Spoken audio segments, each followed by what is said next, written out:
they are dumping more money into a show that is so unnecessary, that is so unwanted. It's something that nobody even asked for, and hence it's leading to a lot of subscribers actually leaving Netflix in droves. And I'm just wondering whether this kind of manic behavior is somehow or other covering up for a certain failure on the business front. Because they realize that they look like they've wasted a huge amount of money on these two individuals that overpromised and underdelivered. They've wasted a huge amount of money on these two individuals that overpromised and underdelivered. The fairy tale is officially over, and Netflix executives are finally waking up from their Meghan Markle fever dream. After years of throwing millions at the Duchess of Sussex while her projects consistently underperformed, sources inside the streaming giant are revealing that patience is wearing dangerously thin. Ted Sarandos, once Meghan's biggest champion, who called her the rock star, is reportedly having serious second thoughts about their partnership. Her show with Love Meghan failing to deliver the viewership numbers Netflix desperately needed, and her latest antics causing more headaches than headlines. The writing is on the wall. The streaming service that once saw Meghan as their golden ticket to global domination is now quietly exploring exit strategies. Just when you thought Meghan's professional relationships couldn't get any more toxic, California Governor Gavin Newsom has become the latest casualty in her wake of destruction. The man who was supposed to help rehabilitate her image through a strategic cameo appearance on With Love Meghan Season 2 has instead become her newest enemy.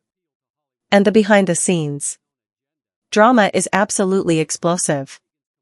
We know that his involvement with Meghan Markle is beginning to truly go in a downward spiral. And it's really creating a lot of chaos for a lot of Netflix executives, producers, the board of directors, CEOs Craig Peters and Ted Sarandos. Newsom's involvement with Meghan's Netflix series wasn't about friendship or genuine support for her brand. This was pure calculation from a governor desperately trying to position himself for success. He saw Meghan's show as an opportunity to reach a global audience and present himself as the kind of progressive leader who would appeal to Hollywood's elite while promoting his own agenda. But what Noom didn't anticipate was Meghan's complete inability to work with anyone who doesn't bow to her every demand. The problem started immediately during the initial filming sessions, where Meghan's diva behavior and constant demands for retakes created such chaos that production had to be delayed for weeks. Multiple sources described heated exchanges between the governor and the Duchess, with Newsom growing increasingly frustrated by her unprofessional conduct. The breaking point came when Newsom made what seemed like a reasonable request to film their scenes at his own home instead of the rented house Netflix had secured. Given his busy schedule and the logistical challenges of traveling back and forth multiple times, this was a practical solution that would have saved time and money for everyone involved.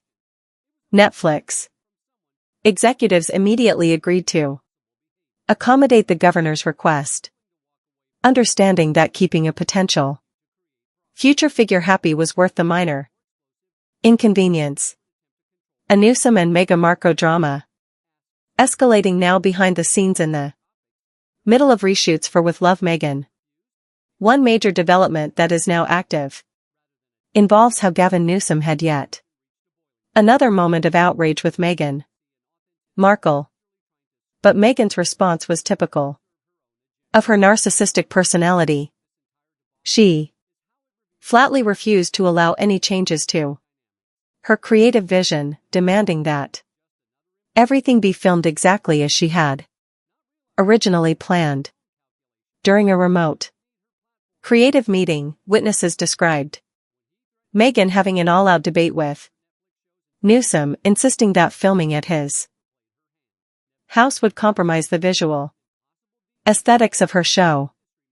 The audacity of a failed actress lecturing a sitting governor about creative decisions is breathtaking, but perfectly in character for someone who believes the world revolves around her preferences. One thing about Gavin Newsom is that we know that he is just as phony and fake and inauthentic as Meghan Markle is. So, it's almost like they're actually meant for each other. Newsom's patience finally snapped during that same meeting when he delivered an ultimatum that sent shock waves through the Netflix hierarchy. He informed everyone present that the scene would be filmed at his house or not at all. Period. This wasn't a negotiation or a suggestion. It was a final decision from someone who had reached his limit with Meghan's impossible behavior. The governor made it clear that he was willing to walk away from the entire project if Meghan continued to create problems. What made the situation even more explosive was Meghan's desperate attempt to control the narrative by demanding that Newsom ask specific questions about risky topics during their cooking segment. When the governor refused, explaining that he wanted to focus on his own message rather than attacking anyone, Meghan's frustration reached a boiling point. The woman who claims to want privacy and authenticity was literally trying to script a troubled response to serve her own agenda. The most telling aspect of this entire debacle is how it reveals Meghan's fundamental misunderstanding of power dynamics. She treated a sitting governor like he was just another employee she could bully and manipulate, not realizing that Newsom has his own calculations and doesn't need her platform as much as she needs his credibility. When he threatened to walk away and appear on other Netflix shows instead, Meghan finally understood that she had overplayed her hand. Netflix executives caught between an impossible diva and a powerful industry man are reportedly considering canceling Newsom's appearance entirely to avoid further drama. The fact that they're willing to lose a sitting governor rather than deal with Meghan's behavior speaks volumes about how toxic she's become to work with. Even in Hollywood, where difficult personalities are tolerated for the sake of profit, Meghan has managed to become more trouble than she's worth. Continuing from the mounting financial and reputational troubles facing Meghan Markle, her Netflix ventures have become a glaring example of how her star power has dimmed significantly. What's particularly revealing is how her recent manic behavior, as described by narcissism expert Richard Grannon, directly correlates with the spectacular failure of her streaming projects. According to Grannon's analysis, Meghan's current blizzard of Instagram posts, podcast appearances, and constant product launches represents classic narcissistic compensation behavior. He claimed that if she's experienced narcissistic injury recently, she would feel driven to do more to compensate for that feeling of inadequacy and narcissistic depletion. And lo and behold, the train of her business wreck lies in plain sight. This psychological framework perfectly explains why her Netflix content has become increasingly desperate and performative. The experts note that narcissistic personality disorder is fundamentally a disorder of compensation, and it's fundamentally a disorder of a deep-seated sense of unworthiness. All of Meghan's grandiose showcasing of her abilities through her streaming projects appears to be covering up that sense of unworthiness, especially as each project fails to meet expectations. But this has been Meghan Markle's MMO from the beginning. She wants all of the privileges that go along with an identity, but she doesn't want any of the responsibilities. She doesn't want to do any of the work. Meghan's first major Netflix venture, the documentary series Harry and Meghan, initially generated curiosity, but quickly revealed its limitations. While it performed adequately in terms of initial viewership, critics and audiences found the content overly scripted and lacking genuine insight. Many accused it of being a carefully crafted PR exercise rather than an authentic documentary with viewership dropping sharply after the premiere episodes. Following the documentary, Meghan's involvement in Heart of Invictus, which was meant to showcase the Invictus Games and highlight inspirational stories, failed to capture a broad audience. Despite notable intentions, the series struggled with pacing and engagement, leading to disappointing ratings and lukewarm reviews. Netflix insiders reportedly expressed frustration over the lack of return on investment, especially given the high production costs associated with the series. As why does she have a show? Why? Why the power? These women, these people should not have shows. And yet they, and that's an injustice, and the only way that I will be able to console myself is with the power of yet that their shows haven't been cancelled yet. The Polo series, which aimed to delve into the world of the sport and its cultural significance, also failed to make a significant impact. The niche subject matter, combined with Meghan's limited involvement, led to minimal buzz and poor viewership numbers. Industry analysts noted that the series did little to enhance Meghan's brand or Netflix's content portfolio, representing another expensive misstep in her streaming career. Most recently, Meghan's lifestyle series with Love Meghan has been met with critical skepticism and audience fatigue. The show, which attempts to blend cooking, wellness, and personal anecdotes, has been criticized for its lack of authenticity and repetitive content. Test screenings for the second season reportedly tanked, with reactions described as worse than lukewarm. Netflix executives are said to be freaking out as even her core fan base shows signs of disengagement. Grannon's analysis reveals a crucial flaw in Meghan's approach. He revealed that the way she's acting is a little bit off. She wants to be a social media influencer that was a type that was coming into popularity 10 years ago, say 2015 to 2016.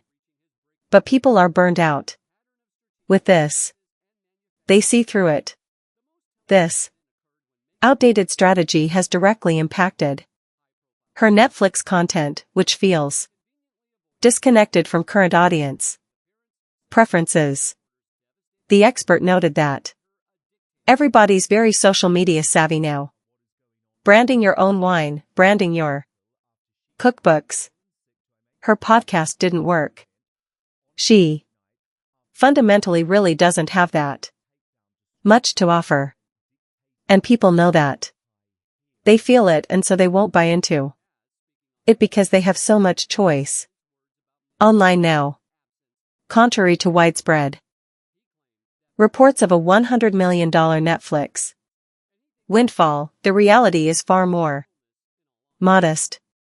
While the deal was initially reported as being worth $100 million over 5 years, sources indicate it's actually closer to $20 million. The significant discrepancy has major implications for understanding the couple's true financial position. The 5-year Netflix contract signed in 2020 is set to expire in 2025. Industry experts suggest that any renewal will likely be significantly less lucrative than the current deal, with Netflix now prioritizing first-look deals rather than exclusive contracts. The most telling moment in Kinsey Schofield's recent analysis wasn't about royal protocol or family dynamics. It was her blunt assessment that Harry and Meghan are running out of money. This financial desperation, more than any genuine desire for reconciliation, appears to be driving the sudden peace talks between Prince Harry's team and King Charles's representative. Peace talks between Prince Harry's team and King Charles's team. The Telegraph going as far as reporting that Prince Harry is now upset that those details are out in the open and wants to ensure that everyone knows that his camp they did not leak these peace talks. What's particularly fascinating about these reported reconciliation talks is how calculated and strategic the entire revelation appears to be. The meeting between Harry's representatives and palace officials didn't happen in some secret location where privacy could be guaranteed.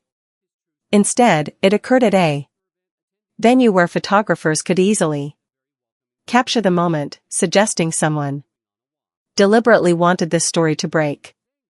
Schofield praises the intriguing possibility that the palace itself may have orchestrated this leak to gauge public reaction. With over 4,000 comments on the original Daily Mail story, the response was overwhelmingly negative, with readers expressing outrage at the idea of welcoming Harry and Meghan back into the royal fold. This public backlash could provide the perfect cover for the palace to say they made an effort, but the reaction was too hostile to pursue further. The timing and execution of this leak reeks of strategic manipulation. If the royal family genuinely wanted private reconciliation talks, they have countless secure locations where such meetings could occur without media attention. The fact that this particular meeting was so easily photographed suggests it was designed to be discovered, creating a narrative that serves multiple purposes while maintaining plausible deniability. The most damning aspect of this entire situation is how it exposes the complete failure of Harry and Meghan's post-royal business model. Schofield's analysis cuts straight to the heart of their predicament. Their proximity to the royal family has really been so financially beneficial to them since they stepped down as working members of the royal family. This proximity has only been their real asset. And as that connection weakens, so does their earning potential. This comes as Prince Harry and Meghan Markle have reportedly let go of several staff members, including their PR team. This is apparently in an effort to save some money. What makes Meghan's commercial struggles particularly damaging is the complete lack of authenticity that consumers can clearly detect. Schofield's observation that the gig is up regarding Meghan's various business ventures reflects a broader public awareness that these aren't genuine passion projects, but desperate attempts to monetize her royal